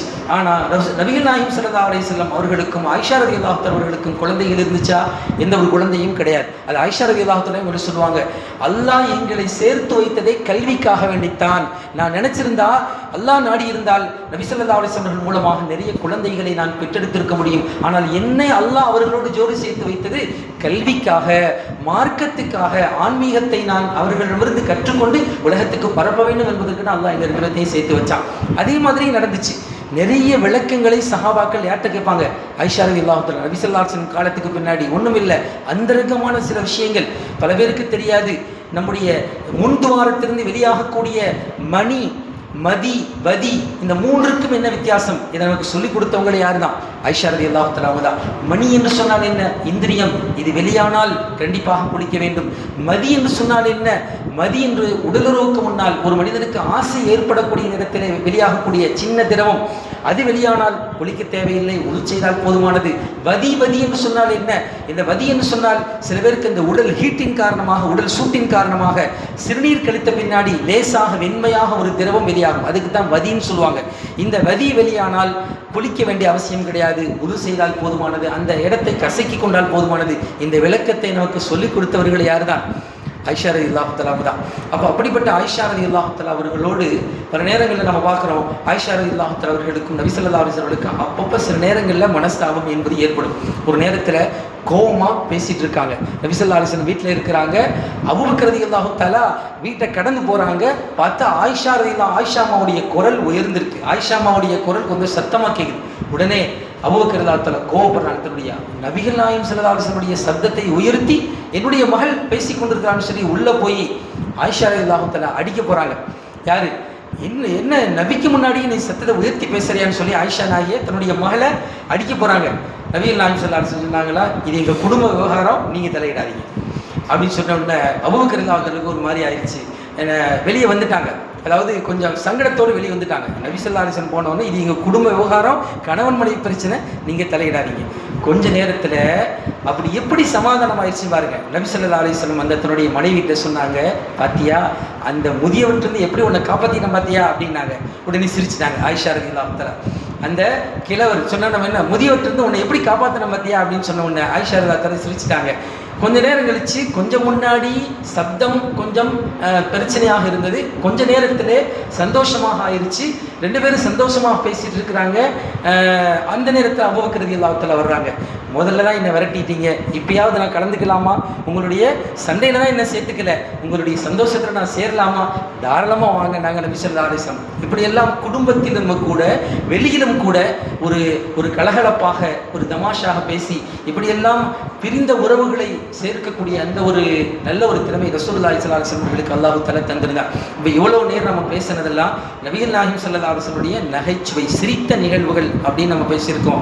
அதே நேரத்தில் நம்ம சொல்ல போனால் நபிகள் நாயகம் ஸல்லல்லாஹு அலைஹி வஸல்லம் அவர்கள் அழுகவும் செய்திருக்கிறார்கள். சிரிப்பு மட்டுமா வாழ்க்கை, அவர்கள் நிறைய அழுதிருக்கிறார்கள், அல்லாஹ்வை நினைத்து அழுதிருக்கிறார்கள், மறுமை நினைத்து அழுதிருக்கிறார்கள், இந்த உம்மத்தை நினைத்து அழுதிருக்கிறார்கள்.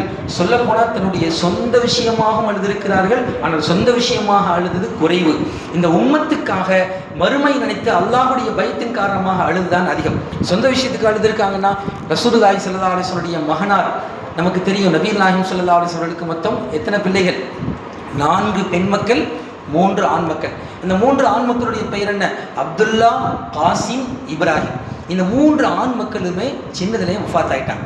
அல்லாஹ் தஆலா ஏன் அவங்களுக்கு, அல்லாஹ்வுக்கு ரொம்ப பிடித்தமானவர்கள் அவர்கள், அல்லாஹ்வுக்கு யாரை பிடிக்குமோ அல்லாஹ் அவர்களைத்தான் அதிகம் சோதிப்பான். நம்மெல்லாம் தொடர்ந்து சில சோதனைகள் வந்தாலே நம்ம என்ன செய்கிறோம், அல்லாஹ்வுக்கு என்ன விட்டால் இல்லையா, என்ன மட்டும் தான் சோதிக்கணுமா அப்படின்னு நம்ம செய்கிறோம். ஆனால் பிறக்கிறது நபி ஸல்லல்லாஹு அலைஹி வஸல்லம் வாழ்க்கையை நம்ம யோசித்து பார்த்தால், நபிகள் நாயகம் ஸல்லல்லாஹு அலைஹி வஸல்லம் பிறக்கிறதுக்கு முன்னாடியே தந்தை இறந்து விட்டார்கள். பிறந்த 6 வயசு இருக்கும்போது தாயாரும் இறந்து விட்டார்கள்.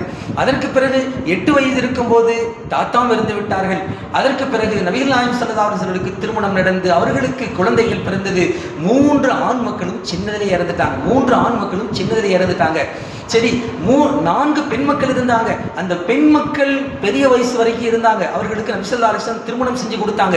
இருந்தாலும் கூட அந்த 3 பெண் மக்களில் ஜைனப், ருக்கையா, உம்மு குல்சும், அதாவது ஃபாத்திமா நாயகியை தவிர மற்ற 3 பெண் மக்களும் நபிகள் நாயகம் ஸல்லல்லாஹு அலைஹி வஸல்லம் ஹயாத்தோடு இருக்கும்போதே இறந்து விட்டார்கள், வஃபாத்தாகிவிட்டார்கள். இப்போ சொல்லுங்க, ஒரு மனிதனுக்கு சோதனை என்பது ஒரு இவ்வளவு பெரிய சோதனை. ஆனால் அல்லாஹ்வுக்கு பிடிச்சது யாரு?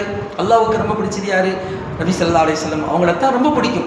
அல்லாஹ் யாரை மிகவும் விரும்புகிறானோ அல்லாஹ் அவர்களை மிகவும் சோதிப்பான். அதனால தான் அவர் நபித்தோழர் வந்து கேட்டார், யா ரசூலல்லாஹ், உங்களை மிகவும் நேசிக்கிறேன், உங்கள் மீது அன்பு வைத்திருக்கிறேன், உண்மைதான் சொல்றீங்களா அப்படின்னாங்க நபி ஸல்லல்லாஹு அலைஹி வஸல்லம். உண்மையா சொல்றீங்களா? ஆமாம், உண்மைதான் யா ரசூலல்லாஹ்.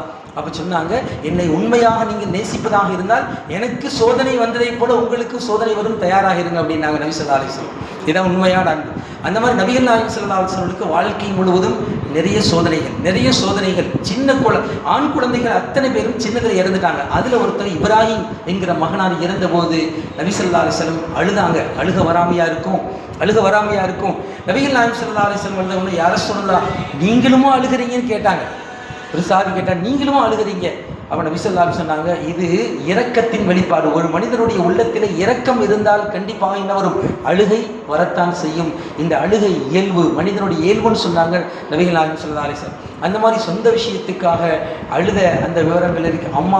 அவர்களுடைய தாயார் ஆமினா அம்மையாருடைய கபரை பார்க்கறதுக்கு போவாங்க. அந்த கபரை பார்த்த உடனே நபி ஸல்லல்லாஹு அலைஹி வஸல்லம் அழுகத்தானா வந்துடும். இதெல்லாம் மனிதனுடைய இயல்பு. ஆனால் இதற்கெல்லாம் அழுதை விட இந்த உம்மத்தை நினைத்து அழுதது அதிகம். நபிகள் நாயகம் ஸல்லல்லாஹு அலைஹி வஸல்லம் அவர்கள் அதிகமாக அழுதிருக்கிறார்கள். இந்த உம்மத்தை நினைத்து, மறுமையை நினைத்து அழுதிருக்கிறார்கள். அல்லாஹ்வை நினைச்சு ஆகிரத்தை நினைச்சு அழுதிருக்காங்க. நமக்கு நபி ஸல்லல்லாஹு அலைஹி வஸல்லம் ஒரு ஹதீஸை சொன்னாங்க. உண்மையிலேயே ஒரு மோமினுக்கு நரகத்தை நினைத்து, உண்மையாகவே நரகத்தை நினைத்து, நரகத்தினுடைய வேதனைகள் நினைத்து, அல்லாஹ்வின் காரணமாக அவருடைய கண்களில் ஒரு சொட்டு கண்ணீர் வந்தால் போதும், 3 கண்களை நரகம் தீண்டாது. நபி ஸல்லல்லாஹு அலைஹி வஸல்லம் சொன்னாங்க. அந்த 3 கண்களில் ஒரு கண்ணு, அதாவது எந்த கண்கள் அவருடைய வாழ்க்கையில் ஒரு தடவை வேற ஒரு துக்கத்தை நினைச்சு அதெல்லாம் கணக்கில் கிடையாது. உண்மையாகவே அல்லாஹ்வுடைய பயத்தின் காரணமாக கண்களில் ஒரு சொட்டு கண்ணீர் வந்திருக்கும் என்று சொன்னால் அந்த கண்களை நரகம் தீண்டாதுன்னா என்ன அர்த்தம்? அவர் நரகத்துக்கு போக மாட்டார் அப்படின்னு அர்த்தம். அந்த மாதிரி ரசூலுல்லாஹி ஸல்லல்லாஹு அலைஹி வஸல்லம் நிறைய நேரங்களில் நபிகள் நாயகம் ஸல்லல்லாஹு அலைஹி வஸல்லம் அழுதிருக்காங்க. நம்மெல்லாம் ஜனாசாவை அடக்கம் செய்ய போனால் ஒரு ஜனாசா கொண்டு வரப்படுது, கபர் வரைக்கும் நம்ம போகிறோம். அங்கே எதுக்காக நம்ம போகிறோம்? நபிகள் நாயகம் ஸல்லல்லாஹு அலைஹி வஸல்லம் எதுக்காக ஜனாசா தொழுகையில் கலந்துக்குங்க, அடக்கும் போது கலந்துக்குங்க, அந்த மையத்தை குளிப்பாட்டும் போது கலந்துக்குங்க ஏன் சொன்னாங்க அப்படின்னா, அந்த மையத்தை குளிப்பாட்டும் போது, அடக்கம் செய்யும் போது நமக்கும் இதே மாதிரி ஒரு நிலைமை வரும் அப்படிங்கிற அந்த எண்ணம் நமக்கு வரணும் அப்படிங்கிறதுக்காக வேண்டித்தான் நமக்கு மலையளவுக்கு நன்மைகள் என்று சொல்லப்பட்டிருக்கிறது. ஜனாசா தொழுகையில் மட்டும் கலந்துக்கிட்டா ஒரு கீராத் அளவுக்கு நன்மை, ஆனால் மற்றதிலையும் கலந்துக்கிட்டா 2 கீராத், அதாவது மலையளவுக்கு நன்மை. இதெல்லாம் எதுக்கு அப்படின்னு சொன்னால் அந்த சிந்தனைகள் வர வேண்டும். ஆனால் நம்ம என்ன செய்கிறோம்? அங்கே போய் அடக்கம் பண்ணிட்டு இருப்பாங்க, ஆனால் இங்கே உட்காந்து உலக பேச்சுக்களை, அதை கபரை சுற்றி நின்றுக்கிட்டே உலக பேச்சுக்களை பேசிகிட்டு இருப்போம். கபரை சுற்றி நின்றுக்கிட்டே என்ன பேச்சு? நம்ம குடும்ப பேச்சு ஓடிக்கிட்டு இருக்கும். அல்லது அங்கே வச்சு கூட தீபத்து புறம் பேசக்கூடியவர்களும் இருக்கிறார்கள். இது பெரிய தப்பல்லவா? ஆனால் நபிகள் நாயகம் ஸல்லல்லாஹு அலைஹி வஸல்லம் ஜனாசா அடக்கம் செய்யக்கூடிய நேரத்தில் ஒரு ஜனாசாவை அடக்கி முடிக்கப்பட்டு விட்டது. நபி ஸல்லல்லாஹு அலைஹி வஸல்லம் அழுகிறார்கள். அழுது அவருடைய தரையே நனைஞ்சிருச்சு, அவங்களுடைய கண்ணீர் பட்டு தரை நனைந்து விட்டது. அப்போ நபி ஸல்லல்லாஹு அலைஹி வஸல்லம் சொன்னாங்க, இதே மாதிரி நமக்கும் ஒரு நாள் வரும், அதற்காக நீங்கள் தயாராக இருந்து கொள்ளுங்கள். நபிகள் நாயகம் ஸல்லல்லாஹு அலைஹி வஸல்லம் அல்லாஹ்வை நினைச்சு, ஆகிரத்தை நினைச்சு நம்ம தொழுகை முடிஞ்சு துஆ கேட்கணும். பார்த்தீங்களா, ஒவ்வொரு நேரம் கண்ணீரோடு நாம் துஆ செய்தால் தௌபாவும் படித்தான் இருக்க வேண்டும். ஒரு பாவத்தை செஞ்சிடறோம், அந்த பாவத்தை நினைத்து நாம் அல்லாஹ்விடம் அழுது மன்னிப்பு கேட்டால், நார்மலா சும்மா அஸ்தக்ஃபிருல்லா, சில பேருக்கு அஸ்தக்ஃபிருல்லா கையிலே, வாயிலே, நாவில மட்டும் ஓடிக்கொண்டிருக்கும் கை, ஆனால் இதயம், உள்ளம் எங்கு சிந்து கொண்டிருக்கும். இதுக்கு பேர் அஸ்தக்ஃபிருல்லாவா? இந்த அஸ்தக்ஃபிருல்லா இதுக்கு இஸ்திக்ஃபாரே கிடையாது. உள்ளம் ஒன்றிய நிலைமையிலே நம்ம அல்லாஹ்ட்ட மன்னிப்பு கேட்கிறோம். பார்த்தீங்கன்னா, அந்த மன்னிப்புக்கு அல்லாஹ்விடத்திலே அதிகமான நன்மைகளுக்கு நிச்சயமாக அதுதான் சிறந்த தௌபா. அப்போ நம்ம பாவத்தை நினைத்து நம்ம அழுகணும், நாம் செய்த பாவங்களை நினைத்து நம்ம அழுகணும். அழுது அல்லாஹ்விடம் தௌபா செய்தால் அந்த தௌபாவுக்கு நிச்சயமாக மிகப்பெரிய மதிப்பு இருக்குது. அந்த மாதிரி ரசூலுல்லாஹி ஸல்லல்லாஹு அலைஹி வஸல்லம் நிறைய அழுதிருக்கிறார்கள். ஒரு நேரத்தில் அவங்க இத்தனைக்கும் பாவத்தை விட்டும் பாதுகாக்கப்பட்டவர்கள், முன்பின் பாவங்கள் மன்னிக்கப்பட்டவர்கள். ஆனால் ரசூலுல்லாஹி ஸல்லல்லாஹு அலைஹி வஸல்லம் ஒரு நாளைக்கு 100 தடவை இஸ்திக்ஃபார் செய்வாங்க, அல்லாஹ்ட்ட பாவ மன்னிப்பு கேட்பாங்க. பாவத்தை விட்டும் பாதுகாக்கப்பட்ட அவர்கள் இப்படி கேட்குறாங்கன்னா நம்ம இந்த அளவுக்கு கேட்கணும், யோசித்து பார்க்க வேண்டும். அதே மாதிரி நபிகள் நாயகம் ஸல்லல்லாஹு அலைஹி வஸல்லம் அவர்கள் ஒரு நேரத்தில் ஆயிஷா ரலியல்லாஹு தஆலா சொல்லுவாங்க, ஒரு நேரத்தில் நபிகள் நாயகம் ஸல்லல்லாஹு அலைஹி வஸல்லம் நைட்டில், இரவு நேரம் எங்கிட்ட அனுமதி கேட்டாங்க, ஆயிஷா இன்னைக்கு மட்டும் அதிகமாக நான் வணக்கத்தில் ஈடுபட்டுக்கிட்டுமா அப்படின்னு பர்மிஷன் கேட்குறாங்க. யார்கிட்ட பர்மிஷன்? நபிகள் நாயகம் ஸல்லல்லாஹு அலைஹி வஸல்லம் இபாதத் செய்கிறதுக்கு, அது இரவில் இபாதத் செய்கிறதுக்கு, பகலில் இபாதத் செய்கிறதுக்கு மனைவிட்ட பர்மிஷன் தேவையில்லை. ஆனால் நைட்டில் இபாதத் செய்கிறதா இருந்தால் மனைவிட்ட பர்மிஷன் வேணும். ஏன்னா இரவு என்பது யாருடைய ஹக்கு, யாருடைய உரிமை? அது அந்த அம்மாவுடைய உரிமை, அந்த பெண்ணுடைய உரிமை. அதனால தான் ரசூலுல்லாஹி ஸல்லல்லாஹு அலைஹி வஸல்லம் ஆயிஷா நாயிட்ட அனுமதி கேட்குறாங்க. ஆயிஷா இன்னைக்கு மட்டும் நான் தொழுதுக்கிட்டுமா, இன்னைக்கு மட்டும் நான் நிறைய வணக்கம் செஞ்சுக்கிட்டுமா அப்படின்னு கேட்குறாங்க. யார் ரசூலுல்லாஹ், உங்களுக்கு எது விருப்பமோ அது எனக்கும் விருப்பம் அப்படின்னு சொன்னேன்னு நபிகள் நாயகம் ஸல்லல்லாஹு அலைஹி வஸல்லம் அன்னைக்கு எப்போவுமே தொழக்கூடியவர்கள் தான், இரவில் இருந்து தொழுவார்கள். அன்னைக்கு அதிகமாக தொழுகிறாங்க, நீண்ட நேரம் தொழுது ஆயிஷா ரலியல்லாஹு தஆலா சொல்றாங்க, அவருடைய கண்கள் எல்லாம் அப்படியே கண்ணீரால் நனைந்திருந்தது, தரை கூட, அவருடைய மடி கூட நனைந்து விட்டது. அந்த அளவுக்கு நபிகள் நாயகம் ஸல்லல்லாஹு அலைஹி வஸல்லம் அழுதாங்க. அழுத பின்னாடி அதற்கு பிறகு நான் காரணம் பிலால் ரலியல்லாஹு தஆலா அவங்கள கூப்பிடுற வரைக்கும் ரசூலுல்லாஹி ஸல்லல்லாஹு அலைஹி வஸல்லம் அழுதுகிட்டே இருந்தாங்க. நான் காரணம் கேட்டேன், யா ரசூலுல்லாஹ், உங்களுடைய முன்பின் பாவங்கள் எல்லாம் மன்னிக்கப்பட்டு விட்டது, எதுக்காக நீங்கள் அழுகணும்? நீங்கள் எவ்வளோ அழுகணுமா? நீங்கள் எவ்வளோ கால்விங்கிறதுக்கு தொழுகணுமா அப்படின்னு கேட்டபோது நபிகள் நாயகம் ஸல்லல்லாஹு அலைஹி வஸல்லம் சொன்னாங்க, அஃபலா அக்கூன அப்தன் ஷக்கூரா, நான் நன்றியுள்ள அடியானாக நான் இருக்க வேண்டாமா அப்படின்னு நபிகள் நாயகம் ஸல்லல்லாஹு அலைஹி வஸல்லம் சொன்னாங்க. அப்போ ரசூலுல்லாஹி ஸல்லல்லாஹு அலைஹி வஸல்லம் அவர்கள் இப்படியே அவர்கள் அழுத நிகழ்வுகள் என்று பார்த்தால் நமக்கு நிறைய இருக்கிறது. அல்லாஹ்வை நினைத்து நரகத்தை நினைத்து, நரகம் என்பது அல்லாஹு தஆலா அவர்கள் நிச்சயமாக சொர்க்கவாதி. நம்ம உம்மத்துமார்களே பலவர், சஹாபாக்களே பலவர் சொர்க்கத்தை கொண்டு நன்மாராயம் சொல்லியிருக்கிறார்கள் நபி ஸல்லல்லாஹு அலைஹி வஸல்லம். ஆனால் அவர்கள் அழுதிருக்கிறார்கள் என்பதை எல்லாம் நாம் எண்ணி பார்க்க வேண்டும். அதே மாதிரி இப்னு மஸ்ஊத் ரலியல்லாஹு தஆலா சொல்லுவாங்க, பத்ர் போருடைய ஒரு நிகழ்வு, பத்ர் போரில் இன்னைக்கு பத்ர் போர் அப்படிங்கிற ஒரு போரில் நமக்கு வெற்றி கிடைக்கல, முஸ்லீம்களுக்கு வெற்றி கிடைக்கல அப்படின்னு சொன்னால் இன்னைக்கு வரைக்கும் முஸ்லீம் சமுதாயம் இருந்திருக்க முடியாது. ரசூலுல்லாஹி ஸல்லல்லாஹு அலைஹி வஸல்லம் அவர்கள் பத்ர் போர் நடக்கிறதுக்கு அடுத்த நாள், நாளைக்கு பத்ர் போர் நடக்க போகுதுன்னா முத நாள் இரவு சஹாபாக்கள் சொல்கிறாங்க, நாங்கள்லாம் தூங்கினோம், ஆனால் அன்னைக்கு இரவு முழுக்க நைட்டெல்லாம் தூங்காமல் அழுது அல்லாஹ்விடம் துவா செய்தவர்கள் ரசூலுல்லாஹி ஸல்லல்லாஹு அலைஹி வஸல்லம். என்ன துவா கேட்டாங்க தெரியுமா? யா அல்லாஹ், நாளை நடக்க போகிற இந்த போரில் வெறும் 313 பேர் தான் இருக்கிறோம். 313 பேர், எதிரிகள் நிறைய பேர் இருக்கிறாங்க. நாளை நடக்கப் போகிற இந்த போரிலே எங்களுக்கு வெற்றியை தராவிட்டால், எங்களுக்கு தோல்வியை கொடுத்து விட்டால், அதற்கு பிறகு அல்லாஹ் என்று சொல்வதற்கு ஒருவருமே இருக்க மாட்டார்கள். யா அல்லாஹ், எப்படியாவது வெற்றியை கொடு. நைட்டெல்லாம் தூங்கல, அழுதுன்னு அழுதுறாங்க நபி ஸல்லல்லாஹு அலைஹி வஸல்லம். அது மட்டுமல்ல, போர் நடக்கக்கூடிய நேரத்தில், போர் நடந்து கொண்டிருக்கும், திடீர்னு கூடாரத்துக்குள்ளே போவாங்க நபி ஸல்லல்லாஹு அலைஹி வஸல்லம், துஆவில் ஈடுபடுவாங்க. கொஞ்ச நேரம் வெளியே வருவாங்க, அப்புறம் உள்ள துஆவில் ஈடுபடுவாங்க. அபூபக்கர் ரலியல்லாஹு தஆலா சொல்லுவாங்க, யா ரசூலல்லாஹ், போதும் யா ரசூலல்லாஹ், அல்லாஹ் நிச்சயமாக வெற்றியை தருவான், இதுக்கு மேலே நீங்கள் அழுகணுமா அப்படின்னும் போது நபி ஸல்லல்லாஹு அலைஹி வஸல்லம் மேலும் மேலும் அல்லாஹ்ட்ட துஆ கேட்டுட்டு தான் இருப்பாங்க. அதே மாதிரியாக தன் மறுமை நாளில் ரசூலுல்லாஹி ஸல்லல்லாஹு அலைஹி வஸல்லம் அவர்கள் நமக்காக ஷஃபாத் என்பது நிச்சயமாக உண்டு. மறுமையிலே பெரும்பாவிகளுக்கு நபிகள் நாயகம் ஸல்லல்லாஹு அலைஹி வஸல்லம் சிபாரிசு செய்து என்ன செய்வார்கள்? நம்மில் பெரும்பாலானவர்களை சொர்க்கத்துக்கு அவர்கள் தகுதியானவர்களாக ஆக்கிவிடுவார்கள். அப்போ அல்லாஹ்ட்ட அழுவாங்க. அல்லாஹ்ட்ட அழுது அல்லாஹ்ட்ட கேட்கும்போது அல்லாஹு தாலா, முகமதே இர்ஃபா ராஸக, என்ன வேணும், ஏன் அழுதுறீங்க அப்படின்னு கேட்கும்போது, என்னுடைய உம்மத்துமார்கள், இந்த உம்மத்துமார்களெல்லாம் மன்னிச்சிரியா அல்லாஹ், இவ்வளோ பேர் யாரும் நரகத்துக்கு போய்விடக்கூடாது என்பதற்காக, அதற்காகவே ரசூலுல்லாஹி ஸல்லல்லாஹு அலைஹி வஸல்லம் நிறைய நேரங்களில் அவர்கள் அழுதிருக்கிறார்கள். அல்லாஹு தஆலா அந்த அழுகி கொண்டு முதல்ல அல்லாஹு தஆலா ஒரு கூட்டத்தை அல்லாஹ் காமிச்சு, சரி இவ்வளோ பேர் நீங்கள் சொர்க்கத்துக்கு கூட்டு போயிருங்க அப்படின்னு சொல்லுவான். மீண்டும் சஜிதாவிலே இருப்பார்கள், மீண்டும் அழுவார்கள். மீண்டும் அல்லாஹு தஆலா என்ன செய்வான்? சரி, உங்களுக்கு என்ன வேணும், இன்னும் கொஞ்சம் பேரை நான் சொர்க்கத்துக்கு கூட்டு போறேனே, அல்லாஹ் மறுபடியும் அல்லாஹு தஆலா அனுமதி கொடுவான். இப்படியே 3 தடவைகள் அல்லாஹ்விடம் அழுது மன்றாடி நம்மில் பல பேரை, கணிசமான முஸ்லிம்களை சொர்க்கத்துக்கு கொண்டு செல்லும் வரை ரசூலுல்லாஹி ஸல்லல்லாஹு அலைஹி வஸல்லம் அவர்கள் அழுகையை நிறுத்த மாட்டார்கள். இதெல்லாம் இந்த உம்மத்துக்காக, இந்த மக்களுக்காக, இந்த உம்மத்து எப்படியாவது சொர்க்கம் செல்ல வேண்டும் என்பதற்காக ரசூலுல்லாஹி ஸல்லல்லாஹு அலைஹி வஸல்லம் அவர்கள் நிறைய அழுதிருக்கிறார்கள் என்பதெல்லாம் நம்ம பார்க்கணும். அதே மாதிரி குர்ஆனுடைய வசனங்கள் இருக்கே, அதை நம்ம புரிஞ்சு நம்ம ஓதனம்னா, அல்ஹம்து சூரா இருக்குது, அதே மாதிரி பிஸ்மில்லா இருக்குது, பிஸ்மில்லாவுக்கு என்ன விளக்கம், அஊது பில்லாஹி மினஷ் ஷைத்தானிர் இதற்கு என்ன விளக்கம், நம்ம ஒவ்வொரு ரக்காத்திலையும் ஓதனமே அல்ஹம்து சூரா, இந்த அல்ஹம்து சூராவுக்கு என்ன விளக்கம், இதையெல்லாம் அர்த்தம் புரிந்தது என்று சொன்னால் அர்த்தங்களை புரிந்ததற்கு நாம் முயற்சி செய்ய வேண்டும்.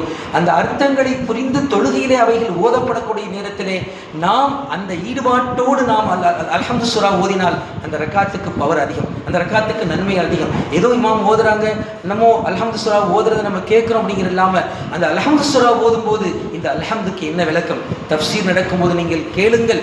அல்ஹம்துலில்லாஹ், நமக்கு அஊது பில்லாஹி மினக், அந்த வாரத்தில் தஃப்சீர்லாம் பார்த்தீங்கன்னா அஊது பில்லாஹுக்கு மட்டும் 2 வாரங்களுக்கு விளக்கம், 2 மணி நேரம் விளக்கம்.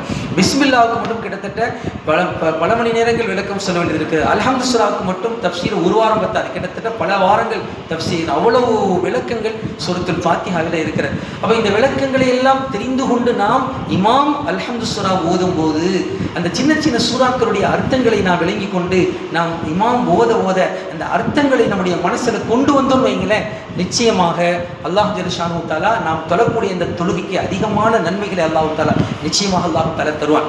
அந்த மாதிரி ரசூலுல்லாஹி ஸல்லல்லாஹு அலைஹி வஸல்லம் ஒரு நேரம் இப்னு மஸ்ஊத் ரலியல்லாஹு தஆலா அவங்களை குர்ஆன் ஓத சொல்கிறாங்க.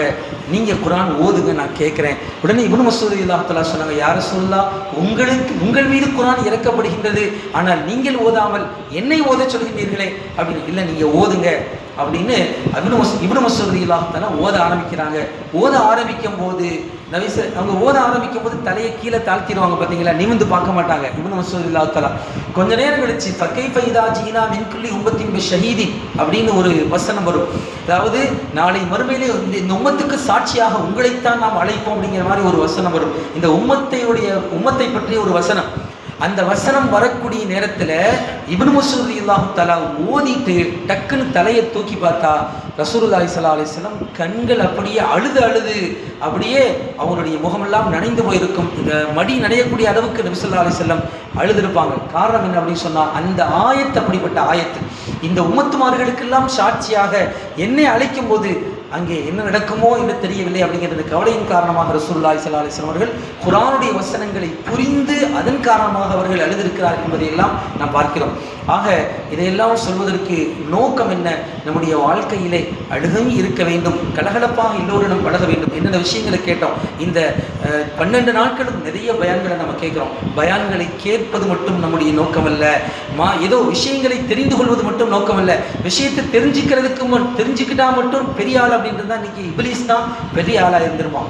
ஏன்னா ஷைத்தானுக்கு அவ்வளோ இல்மு இருக்கிறது, அவ்வளோ ஞானம் இருக்கிறது. ஆனால் அல்லாஹுக்கு கட்டுப்பட வேண்டும் என்கிற அந்த ஒரு நிலை நம்மிடத்தில் வர வேண்டும். நல்ல பயான்களை கேட்குறோம், அந்த பயான் சொல்லப்பட்ட பயான்களில் நாம் செயல்பட வேண்டும். அதுதான் உண்மையிலேயே நாம் அல்லாஹுக்கு பிடித்தமான ஒரு செயலாக இருக்கும். அல்லாஹு தாலா அப்படிப்பட்ட ஒரு நல்ல தன்மையை அல்லாஹு தாலா நம் அனைவருக்கும் தந்த அருள் புரிவானாக. நல்ல விஷயங்களை கேட்டோம், அந்த நல்ல விஷயங்களில் செயல்படுவோம். ரசூலுல்லாஹி ஸல்லல்லாஹு அலைஹி வஸல்லம் அவர்களை நேசிப்போம், அவர்களை பின்பற்றவும் செய்வோம். அல்லாஹு தாலா அருள் புரிவானாக. வாஹிரு தஅவானா அல்ஹம்துலில்லாஹி.